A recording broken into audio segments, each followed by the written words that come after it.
এই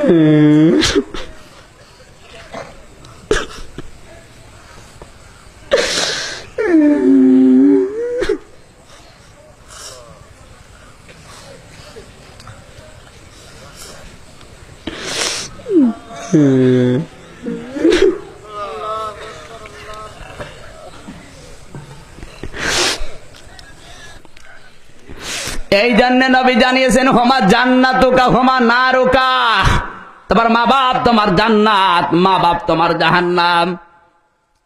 আল্লাহর নবী মাঝে মাঝেই মায়ের কবরের পাশে যেতেন, মায়ের কবর ধরে কাঁদতেন অসর নয়নে।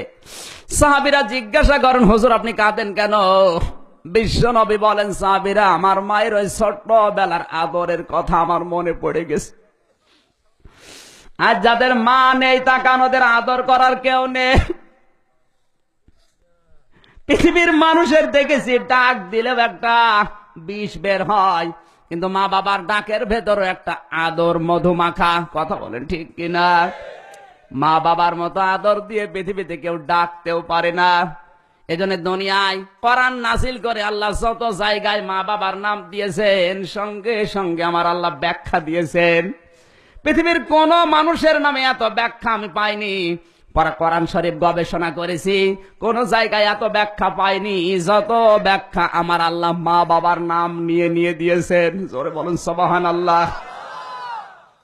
ছোট্ট একটা ছেলে 6 বছর বয়স, মায়ের কাছে একটা চিরকুট লিখেছে, মা আমি তোমার কাছে 150 টাকা পাবো। কিসের টাকা? বলে প্রতিদিন তুমি ওই ছোট্ট ভাইটাকে কোলে করে ঘোরাতে বলো, এই জন্য 50 টাকা।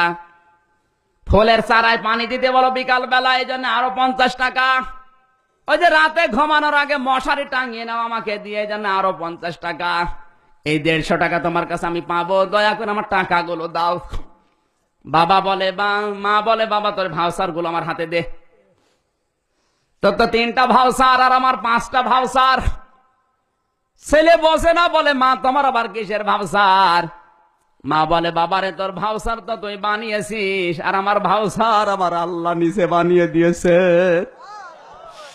1500 বছর আগে কোরআনে কারিমে আল্লাহ জানিয়েছেন, ওয়াসাইনাল ইনসানা বিওয়ালিদাইহি ইহসানা হামালাতুহু উম্মুহু করহা ওয়া ওয়াদাআতুহু করহা ওয়া হামলুহু ওয়া ফিসালুহু 30 শাহরা।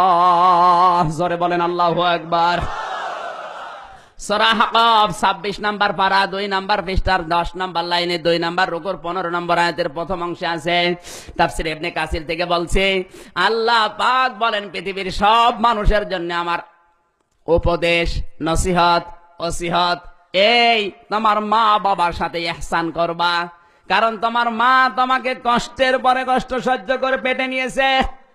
হে আমার সন্তান, তোর প্রতি আমার 1 নাম্বারের ভাউচারে আমার আল্লাহ নিজে বানিয়েছে। আমি তোকে কষ্টের পরে কষ্ট সহ্য করে পেটে নিয়েছিলাম, 10টি মাস পেটে বহন করেছি, খাবারও ভালো খেতে পারিনি, পেটের ওপরে লাথি গোতা দিয়েছিস, যত কষ্ট তোকে নিয়ে সহ্য করলাম, একটা টাকাও আমাকে কেউ দেয়নি।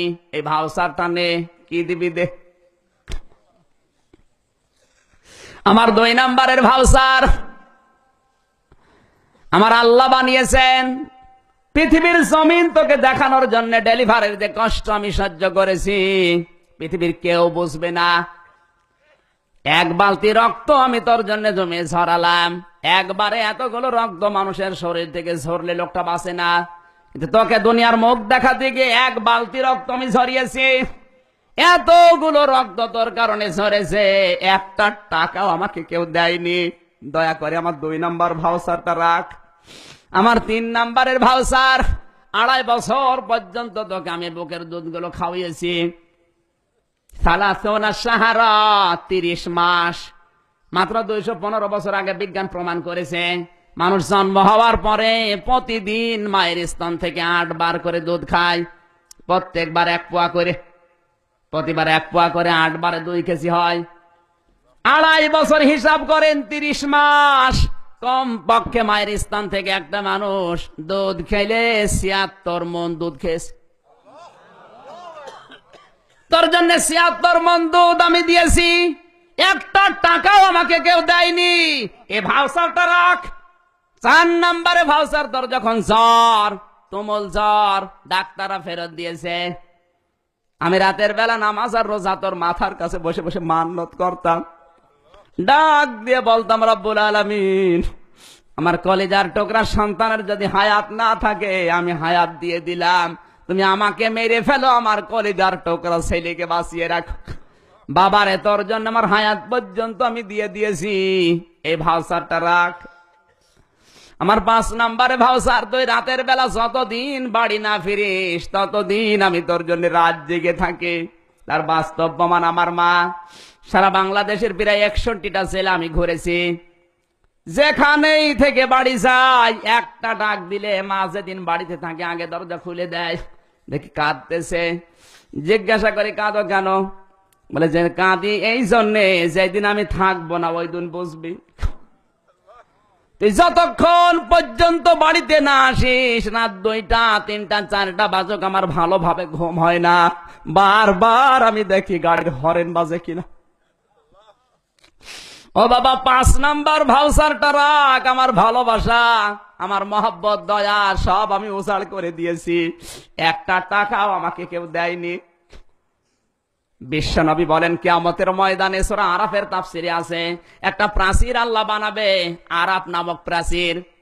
কিছু মানুষকে আল্লাহ দাঁড় করিয়ে দেবে, ওদেরকে জাহান্নামেও দেবে না, জান্নাতেও দেবে না। নবীজি বলেন, এদেরকে জাহান্নামে আল্লাহ দেবে না কেন জানো? কারণ এরা দুনিয়ায় ইসলামী আন্দোলন করেছে। কারণ ইসলাম বিজয় করার জন্য যারা আন্দোলন করে এদের জন্য জাহান্নামের আগুন হারাম। কিন্তু এদের জান্নাতে দেবে না কেন? বিশ্ব নবী বলেন, এরা নামাজ পড়েছে, রোজা রেখেছে, হজ যাকাত, দাড়ি টুপি পাগড়ি সব ছিল, কিন্তু মা বাবার সাথে সম্পর্ক ভালো ছিল না। এই জন্য আল্লাহ জান্নাতেও দিচ্ছে না। হাদিসের শেষে কিন্তু নবীজি আর কিছু বলেন নাই। যারা মুহাদ্দিস আছে জিজ্ঞাসা করেন, জান্নাতেও দিচ্ছে না, জাহান্নামেও দিচ্ছে না, আরাফ নামক জায়গায় দাঁড় করিয়ে রাখবে। আল্লাহ না করুক আমাদের কপালে যদি এইটা হয়, কপাল পোড়া ছাড়া কিছু আছে? পারিবারিক জীবনে মা বাবার উপরে জুলুম এ দেশে আছে না নেই? নাই গাজীপুর বাদ। আমার যুবক ভাইরা, পৃথিবীর সব যদি হারিয়ে যায় একদিন না একদিন পাওয়া যাবে। মা বাপ যদি একবার হারিয়ে যায় দুনিয়া খুঁজলেও আর পাওয়া যাবে না। পাওয়া যাবে নকলটা, আসলটার মতো না।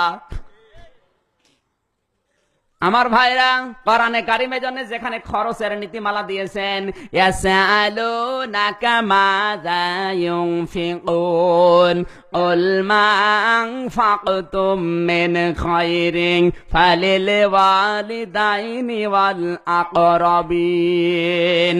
জোরে বলেন আল্লাহু আকবার। সূরা বাকারা 2 নম্বর পারা 12 নম্বর পৃষ্ঠা 13 নম্বর লাইনে 215 নম্বর আয়াতের প্রথম অংশে আছে। তাফসিরে ফি জিলালিল কোরআন আল্লামা সাজ্জাদ কুতুব রাহমাতুল্লাহ আলাইহি আয়াতের তাফসির করতে গিয়ে লিখেছেন, হে নবী, দুনিয়ার মানুষ যদি প্রশ্ন করে যে খরচ করব কোন জায়গায়, আপনি বলুন ভালো ভালো কাজে খরচ করবা। আর দুনিয়ায় যত ভালো কাজ আছে এর 1 নাম্বার ভালো কাজ হচ্ছে মা বাবার জন্য খরচ করা। জোরে বলেন সুবহানাল্লাহ। এগুলো আমি বানিয়ে বানিয়ে বলছি, এ ওয়াজকার বলেন।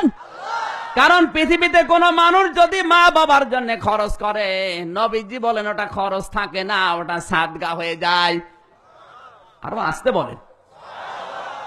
আপনি মন থেকে খরচ করে দেখেন, 1 টাকা খরচ করলে কমপক্ষে 10 গুণ বৃদ্ধি করে আমার আল্লাহ দেখাবে। আমার নিজের প্র্যাকটিক্যাল লাইফ থেকে বলছি, আমার ঈমান থেকে আমি কথা বলছি। যেখান থেকে ইনকাম উপায় করা শিখেছি, মা বাবা চাওয়ার আগেই দেওয়ার চেষ্টা করি। 10টা টাকা দিলে আমার আল্লাহ 100 টাকা আমার হাতে ধরিয়ে দেয়। কোরআনে কারীম জানিয়েছে, রাব্বুকুম আ'লামু বিমা ফি নুফুসিকুম ইন তাকুনু সালিহিনা ফাইন্নাহু কানা লিল আওয়াবিনা গফুরা। জোরে বলেন আল্লাহু আকবার। সূরা বানী ইসরাইল 15 নম্বর পারা 3 নম্বর পৃষ্ঠা 9 নম্বর লাইনের 25 নম্বর আয়াতে আছে, রব্বুল আলামিন বলেন, মা বাবার খেদমত মন থেকে করো না লোক দেখানোর জন্য করো, ওটা কিন্তু আমি আল্লাহ জানি। অনেক অফিসার আজ লোক রেখে দিয়েছে, নিচে কোনোদিন খোঁজ খবর নেয় না। এই কথা বলছে না কেন? নিজের বউ নিয়ে ছেলে মেয়ে নিয়ে খুব আরামে দিন কাটাচ্ছে। একটা কাজের লোক রেখে দিয়েছে, যা তোরে মাসে 2000 টাকা দিয়ে দেব, আমার মাকে দেখবি। 2000 কেন, 50,000 টাকা দিলে তুমি যেভাবে দেখতে ওইভাবে দেখবে না। কথা বলেন ঠিক কিনা? আমার কি নিচে নামা লাগবে? হচ্ছে না। জুলুম আজ পারিবারিক জীবনে মা বাবার উপরে, এমনকি সন্তানের উপরেও জুলুম আছে না? এলাকায় নেই? সন্তানের উপরে জুলুম কি? আল্লাহর নবী বলেন সন্তানের উপরে জুলুম হচ্ছে তার একটা সুন্দর নাম রাখা, তাকে দ্বীনের শিক্ষা না দেওয়া, সৎ পাত্রী দেখে তাকে বিবাহ না দেয়া, তার একটা সুন্দর কর্মজীবন তৈরি করে না দেওয়া, এগুলো সন্তানের উপরে জুলুম। এলাকায় নেই? ছেলে হওয়ার পরে নাম রেখে দিয়েছে বল্টু। ছোট কাল থেকে যেই নাম একবার পড়ে যাবে ওই নাম কিন্তু মারা যাওয়ার আগে আর মুছবে না।